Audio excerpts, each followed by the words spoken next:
উম্মে আইমান এ মুসলমান চলে গেলেন চলতে আরম্ভ করলো মুসলমান চলতে চলতে চলে গেলেন হযরতে আব্দুল্লাহর ওই বেরাদার রওজা মোবারকে পৌঁছে গেল পৌঁছে যাওয়ার পরে আমার আমেনা বলে বেটা মোহাম্মদ রে ওরে বেটা দেখ রে বেটা দেখ ওই যে তোমার আব্বা রওজা রে বেটা তোমার আব্বা এখানে ঘুমিয়ে আছে রে বেটা ওরে বেটা মোহাম্মদ রে এখানে তোমার আব্বা শুয়ে আছে রে বেটা এ মুসলমান আমার দয়ার নবী আব্বা জানের রওজা দেখে যেন পুপড়ে পুপড়ে কান্না করে আমেনা যেন বাবা নিজের স্বামীর কবর থেকে আমেনাও চোখের পানি ফেলে আমেনাও কান্না করে আমেনাও এত জোরে কান্না করে আমার আল্লাহ বলে ও আজরাইল আর দেরি করিও না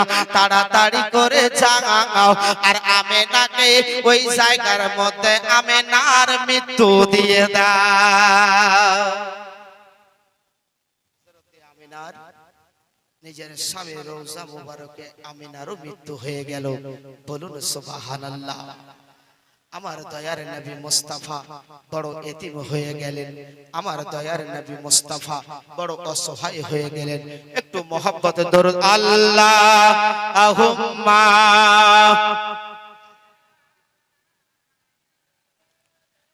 ওয়ালা আলি সাইয়্যিদিনা ওয়ালা আলি আল্লাহর যখন ডাক হয়ে যায় আল্লাহ যখন যাকে যেখানে চাইবে সেখানে তার মৃত্যু হয়ে যাবে তাই না বাবা বলে মৃত্যু যখন মানুষের চলে আসবে মানুষের যখন মৃত্যু হয়ে বেরাদার মৃত্যু চলে আসবে নিকটবর্তী যখন একটা মানুষের ডাক পড়ে যাবে ওই মানুষটা যদি একটা মাটির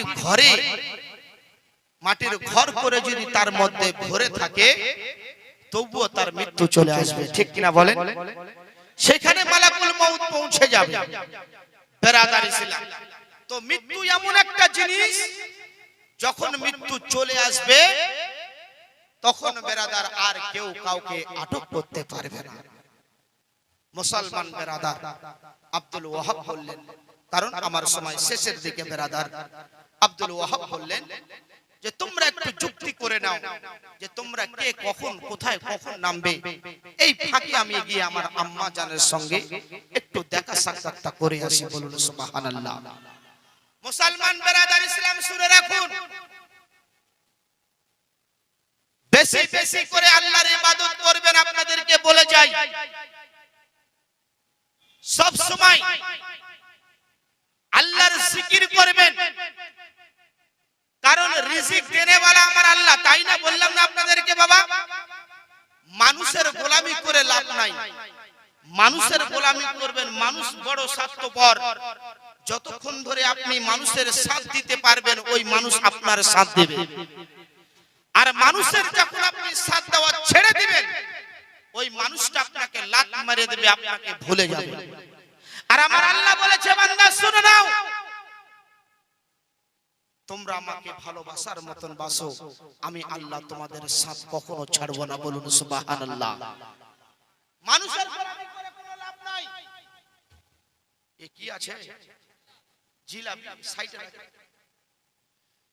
হাট লাগিয়ে দিয়েছে এ বিক্রি করতে করতে আসে ফজর হয়ে যায় বুঝতে পারলেন ঘুম ধরেছে কি বাবা আপনাদের ঘুম ধরেনি সোনামানিকেরা ভালো আছেন তো সবাই একটু করে সামনের দিকে চেপে আসেন না বাবা আমার জননী আমাকে খারাপ লাগতেছে তো ওই জন্য বলছি উঠে আসেন একটু উঠে জানি আমি একটু গিয়ে আমার মায়ের মুখখানা দেখে আসি বলুন সুবহানাল্লাহ দৌড়ে দৌড়ে দৌড়ে দৌড়ে দৌড়ে দৌড়ে বেরাদার আব্দুল ওয়াহাব চলতে আরম্ভ করলো নিজের আম্মা জানের কাছে এসে আম্মা জানের সামনে দাঁড়িয়ে গেল আম্মা জানে বলে বেটা আব্দুল ওয়াহাব রে ওরে বেটা বল রে কেন ঘুরে চলে আসলে রে বেটা বল রে বেটা বল বলে আম্মা গো আমি এমনি এমনি পালাই আসিনি গো মা ও গো মা একটা বার তাকিয়ে দেখো তোমার ছেলের মোকাবিলাতে কেউ যেন নামতে চায় না গো আম্মা। ও গো দরদিনী মা, তোমার ছেলের মোকাবিলাতে কেউ যেন আসতে চায় না গো আম্মা।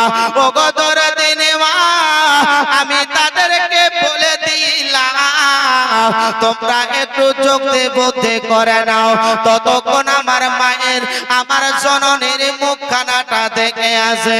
ও গো দরদিনী মা, আমি শুধু তোমার মুখখানা দেখার জন্য এসেছি গো মা। দেখেন দেখেন মা গো, দরদিনী মা বলে বেটা রে, হয়তো আমার মুখ দেখা হয়ে গিয়েছে রে বেটা। বলে গামা, বলে তাড়াতাড়ি করে চলে যাও রে বেটা। ওরে আমার লাল রে, তুমি তাড়াতাড়ি করে আবার ফিরে চলে যাও। দেখেন বাবা, মা কাকে বলে, জান্নাতি কাকে বলে দেখেন মা। এই বেরাদার আব্দুল ওয়াহাব 18 বছরের যুবক বেরাদার তোমকে গিয়ে বলে মা, আমি বুঝতে পারছি গো মা, এবার যখন আমি কারবালার জমিনে যাব, আমি হয়তো আর ঘুরে আসব না। ও গো দরদিনী মা, এই জন্য বলি গো মা, একটা বারের জন্য আমার বিবির সঙ্গে দেখা করব মা। যদি তুমি আমাকে ইজাজত দিয়ে দাও তবে আমি যাব, নচেত আমি যাব না। বলুন সুবহানাল্লাহ। বলে বেটা যাবি যারে বেটা, কিন্তু দেরি করিও না রে বেটা। যদি তোমার দুধের মাপ নিতে হয় রে বেটা, তাহলে আমি মা বলছি তুমি তাড়াতাড়ি করে চলে আসবে। দয়াপতি দরদিনী মা, দয়াপতি দরদিনী মা, মায়ের এক ফোঁটা দুধের শোধবে না কোনো দিন। মায়ের এক ফোঁটা দুধের শোধবে না কোনো দয়াপতি দরদিনী মা বড় জননী। দয়াপতি দরদিনী মা, দয়াপতি দরদিনী মা বড় জননী। দয়াপতি দরদিনী মা। বলা হয়েছে শরীরের চামড়াগুলো কেটে যদি মায়ের পায়ের জুতো বানিয়ে দেন তবু এক ফোঁটা দুধের ঋণ শোধ হবে না। কি হিসাব দিব আমরা বলেন? আব্দুল ওয়াহাবের মা বলে বেটারে তাড়াতাড়ি করে যারে বেটা, তোমার গল্প শুনবো না। বিবির সঙ্গে মুলাকাত করলো, বিবি তুমি আমাকে মাফ করে দাও। আরে হয়তো তোমার সঙ্গে আমার দেখা হবে না রে বিবি, আমি বুঝতে পারছি রে বিবি, এবার যদি আমি কারবালার জমিনে যাই আমি হয়তো আর ঘুরে আসব না। ওরে বিবি তোমার মনের আশা আমি মিটাতে পারলাম না রে বিবি। ওরে আমার বিবি রে তুমি চিন্তা করিও না। বিবি দেখেন জান্নাতি বিবি দেখেন রে মা, রাত জেগে জেগে জীবনী শুনে কি করবেন রে মা, যদি ঈমান ঠিক না হয়। কি বলেন? আরে রাত জেগে জেগে কাহিনী শুনে কি করবেন, যতক্ষণ পর্যন্ত কলবের কালি হটাতে পারবেন না। আপনার জন্য কেউ কান্না করে, আপনি কান্না করেন না, আপনার ইবাদত বেকার হয়ে যাবে। ও মুসলমান, আব্দুল ওয়াহাবের বিবি বলে স্বামী গো, আমার কানে যখন খবর আসবে আপনি শহীদ হয়ে গিয়েছেন, আপনাকে আমি ক্ষমা করে দিব। রূপের বড়াই করো, করে না মানুষ রূপের বড়াই? আছে না? কি আছে? জিন্দেগি মাটির দেহ মাটি খাবে, তাই না বলেন? এই মাটির দেহ মাটি খাবে, কিসের করো গৈরব ভাই? একবার কি চিন্তা করে দেখো মুসলমান, কিসের গৈরব করো, কিসের অহংকার করো? হযরতে বেলাল এত কালো ছিলেন, তবু বেলালকে বিয়ে করার জন্য মদিনার মহিলারা পাগল ছিল। হযরতে বেলালকে আমার মুস্তাফা বলছে, বেলাল তোমার বিয়ে হবে। হুজুর আমাকে কে বিয়ে করবে? আমার যে ঠোঁট দুটো মোটা মোটা, আমি বেলাল যে কালো, আমাকে কে বিয়ে করবে?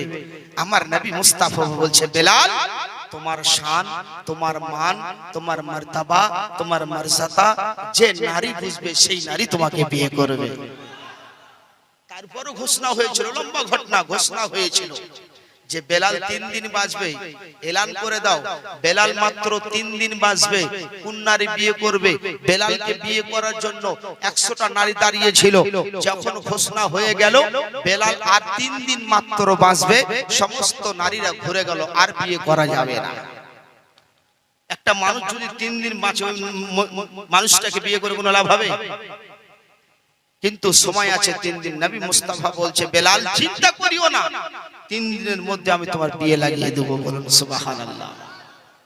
ও মুসলমান বেরাদার ইসলাম, ঈমানটা বেরাদার কারো পকেটে ডায়েরি নাই, বুঝতে পারলেন? এই ঈমানটা এমন একটা জিনিস, এই জন্য বড় বড় বুজুর্গণেরা বলেছেন যে এমন একটা সময় আসবে, চুলার মধ্যে হাত ভরিয়ে দিবেন, কষ্ট মনে হবে না, ঈমান রাখা বড় দায় হয়ে যাবে। কি বলেন, ঠিক না বলেন? এমন সময়, এমন জামানা। আপনাদের মালদাতে কি আছে জানি না বাবা, আমাদের দিকে দেখা যায় যে দাড়িওয়ালা যদি ছেলে হয় তো নারীরা বিয়ে করতে চায় না। কি ঠিক না বলেন? হ্যাঁ, আমি নিজে একটা ছেলেকে নিয়ে গিয়েছিলাম, আমার এক বন্ধু ক্লাস মাওলানা আছে, একটা মেয়েকে দেখতে নিয়ে গিয়েছি, তো ডাইরেক্ট বলছে আমি দাড়িওয়ালা মানুষকে বিয়ে করব না। হ্যাঁ গো, কসম খোদার এরকম বলছে। মানুষ কোথায় পৌঁছে গিয়েছে, তাই না বলেন? কিন্তু বেরাদার, একটা আলিমের চেহারা দেখা মানে নবী মুস্তাফার চেহারা দেখা। একটা আলিমের সঙ্গে মুসাফা করা মানে নবী মুস্তাফার সঙ্গে মুসাফা করা। একটা আলিমকে বাড়িতে বসা, একটা আলিমকে ঘরে বসা মানে নবী মুস্তাফাকে ঘরে বসানো হয়। কিন্তু এদের শান, এদের মান কেউ দিবে না। একটা ইমাম, বুঝলেন, একটা গ্রামে ইমামতি করে, আপনাদের গ্রামে যেরকম আছে, ইমামতি করে 3 মাস হয়ে যাচ্ছে বাবা, বেতন কিন্তু দিচ্ছে না। শোনেন, এখনো চলে আসবে না, শোনেন কি বলছেন, শেষ করে দেব, কেম করব, তাহলে উঠে যান। ও শুনুন বেরাদার, তো 3 মাস ইমামতি করতে, 3 মাস হয়ে গেল, বেতন দিচ্ছেন। এদিকে তাকান, ইমাম কিন্তু ভেগে বাড়ি চলে গেছে। শোনেন, আলিমের সঙ্গে লাগবেন না, কারণ আলিমের সঙ্গে লাগলে বর পাবেন না। কারণ একটা আলিমের মর্যাদা মানুষ দিতে পারবে না, বলকে আমার আল্লাহ দেয়। কথা বুঝা যায়? তো ইমামতি করতেছে 3-4 মাস ধরে, বেতন দেন না। এবার ইমাম বাড়িতে চলে গিয়েছে, মসজিদের সেক্রেটারি ফোন লাগাচ্ছে, হ্যালো। এখনকার তো মসজিদের সেক্রেটারি মনে হয় মৌলবীকে টাকা দিয়ে কিনে নিয়েছে, 5000 টাকা মাত্র বেতন দেয়, মনে হয় বেটা পকেটের ডায়েরি বানিয়ে নিয়েছে। কি বলে, মাত্র 5000 টাকা বেতন দেয়। আচ্ছা বলেন, এই যে জামানা, আচ্ছা বলেন, আপনারা আমরা সবাই বিয়ে করেছি বাবা, আপনাদের বিবি আলাদা, আমাদের মৌলানাদের কি বিবি আলাদা বলেন? আপনারা জানেন না, মৌলানাদের বিবি আশকারা মাশকারা বেশি লাগায় এখন, বুঝতে পারলেন? তাহলে বলেন, এই 5000 টাকা দিয়ে বিবিকে সামলাবো না ছেলে মেয়েকে পড়াশোনা করাবো? আর এক একটা ড্রেস দেখতে পেয়েছে, দেখলে হেলা ঠেলা, এই 500-1000 পাবেন না। কথা বোঝা যায়? এবার মুসলমান বেরাদার, সেক্রেটারি ফোন করেছে, এই মৌলভী সাহেব আসবেন না? বলে না। বলে কেন? বলে আপনি 3 মাসের বেতন দেননি, যাব না। বলে আসেন দিয়ে দিব। বলে আপনি আগে টাকা পাঠান তারপরে যাব। তো বলে যদি তুমি না আসো তাহলে টাকা দিব না। তো মৌলভী বলতেছে, মৌলভী সেক্রেটারি সাহেব আমি জানি আপনারা আমাকে বেতন দিবেন না, যার কারণে 3 মাস নামাজ পড়িয়েছি বিনা ওযুতে, একদিন ওযু করিনি। কথা বুঝা যায়? একদিনও ওযু করিনি, আমি জানি যে আপনারা আমাকে বেতন দিবেন না। আপনারা মসজিদ থেকে বেরিয়ে এসে আমি ওযু করে নামাজ পড়েছি। দেখেন কথা বুঝা যায়? এই জন্য আলিমের সঙ্গে লাগবেন না, বিনা ওযুতে আপনার বাবার জানাজা করে দিবে, আপনি টেরও পাবেন না। চলেন একটু মুহাব্বতে নবীর ভালোবাসা নিয়ে দর্পণ একটু আগে বেড়ে যায়। আল্লাহুম্মা আজান ও গোশরওয়ারে মদিনা ও গো দয়ারে নানা জান ও গোশরওয়ারে মদিনা আখেরি সালাম লাও নানা জান ছেড়ে যাই সোনার মদিনা। জোরে বলুন, আরে একটু জোরে বলুন। এই যুবক পড়বো কি? যুবকেরা পড়বো কি? কারণ এদের পার্স এখন ভালো আছে, তাই না? পড়বো কি? একটা যুবক 200 টাকা দেয় না ভাই, একটা যুবক মাত্র 200 টাকা। একটা কোনো ভাই আজকে হবে না কালকে দিয়ে দিবে, কালকে না হবে পরশু দিন দেবে, কিন্তু দিয়ে দিও। এটা নবী মুস্তাফার স্টেজ তো। একটা কোনো ভাই উঠে আসেন না চট করে এই যে নারে তাকবীর, নারে রিসালাত, নারে হায়দারি। এই যে দেখেন সুবহানাল্লাহ সুবহানাল্লাহ 200 দিয়েছে, এতটি যুবক বসে আছে। এই যুবক, এই যে আরেকজন বাপ আমার দিবে 200, একটু পার করে দাও যদি অসুবিধা। এই যুবক 200 করে টাকা দিয়ে যাও, এমন একটা দোয়া শিখিয়ে যাব, মেয়ের পিছনে তোদেরকে ঘুরতে হবে না, মেয়ে তোদের পিছনে ঘুরবে। 200 করে লাগবে কিন্তু দুটো হলো। সুবহানাল্লাহ। এই যুবক এখানে কয়েকটা যুবক বসে আছে, চটচট করে দাঁড়িয়ে যাও না। 200 করে টাকা মাত্র চেয়েছে, হবে না? আর একটা কোনো ভাই দুটো হয়েছে, দুটো। আর একটা কোনো ভাই 200 টাকা দিতে পারবে না, 500 দিবা কি? 200 করে টাকা দিতে পারবে না। একটা কোনো আল্লাহর বান্দা উঠে যান, এই যুবক আরে বাবা 1 মাসের না হয় নেটটা নাই ভরালে তো কি হলো? আবু বকরকে নিয়ে চলতেছে, শুনে রাখো, চলতেছেন। হযরত আবু বকরকে আমার মুস্তাফা বলছে, আবু বকর খিদা লেগেছে। তো আবু বকর মনে মনে চিন্তা করে, আল্লাহ কি বলবো এই ফাঁকা ময়দানে, যদি বলি খিদা লেগেছে তো খাওয়ার কোথায় পাবে? বলে হুজুর লাগেনি, এখনো 3 দিন চলবে, চলেন। তো আমার নবী মুস্তাফা বলছে, আবু বকর আগে খিদা কি লেগেছে? বলে ইয়া রাসূলুল্লাহ লেগেছে, যদি খাওয়ার পেতাম তো একটু খেলে ভালো হতো। তো বলে ঠিক আছে চলো খাওয়ার তোমাকে খিলাবো। কোথায়? ওই যে একটা বাড়ি দেখা যাচ্ছে ওখানে চলো। শুনুন ভালো করে। হযরত আবু বকর সিদ্দিককে নিয়ে দয়ার নবী চলতে আরম্ভ করলো বুড়ি মায়ের বাড়িতে। আমার দয়ার নবী মায়ার নবী দো জাহানের নবী যেন বাবা দরজার সামনে দাঁড়িয়ে আছেন। বলে আবু বকর ঘরের মধ্যে কে আছে গিয়ে বের করে নিয়ে আসো। ও মুসলমান বাপজি ভাইরা, হযরত আবু বকর চলতে আরম্ভ করলো। বাবা বুড়ি মায়ের বাড়িতে ঢুকে গেল, গিয়ে দেখে বেরাদার একটা বৃদ্ধ বুড়ি মা বসে আছে। বলে বুড়ি মা আপনি একটু বেরিয়ে আসুন, বেরিয়ে আসুন, আপনার সঙ্গে কথা বলবে, কথা বলবে। ও মুসলমান, ও আমার নবীর বেঠিরা রে, ও নবীর পাগলেরা, শুনে নেন, শুনে নেন, শুনে নেন। হযরত বেরাদার হযরত আবু বকর দয়ার নবী মুস্তাফার আদেশে বুড়ি মাকে বের করে নিয়ে আসলো। এদিকে দেখেন বেরাদার বুড়ি মা বেরিয়ে এসে নবী মুস্তাফাকে সালাম করলেন। সালাম করার পরে চুপ করে দাঁড়িয়ে আছে, এদিকে তাকায় না, ওদিকে তাকায় না। নবী বলছে বুড়িমা শুনছো, বুড়িমা শুনছো? বুড়িমা কি দেখছো?